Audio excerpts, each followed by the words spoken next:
I just wanted to show you, I get a lot of times, I get guys that'll say, you know, we're buying a set of heads from this certain manufacturer, and they'll buy heads from a manufacturer and they'll think they're ready to go bolt on, and no problems. You can just slap them on your truck.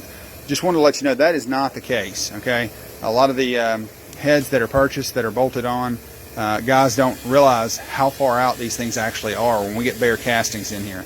And just to give you an indication of how bad it is, I've got a 6.5 liter diesel here today, and I'll show you. We've zeroed this gauge.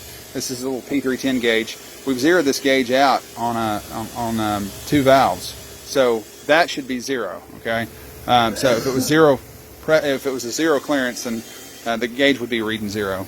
But actually, if you look at the gauge, it's reading actually a little over 7 on this gauge. So I've got 7 thousandths plus clearance on the gauge itself.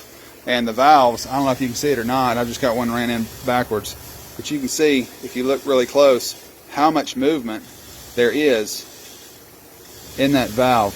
That's a lot of play in a valve.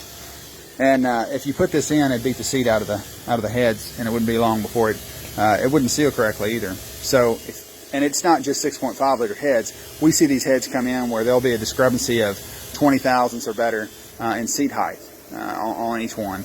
Not to mention, none of them pull vacuum, not correctly. Some will pull vacuum, but none of them pull it to the extent that they should. And those that do aren't where they should be. And so I would not recommend by any means just buying a set of heads. That's the reason why every head that we get in here, even if it's a new casting, we go back through and we rework it to make sure that it meets our standards. Anyways, just some things, food for thought. Thanks for watching.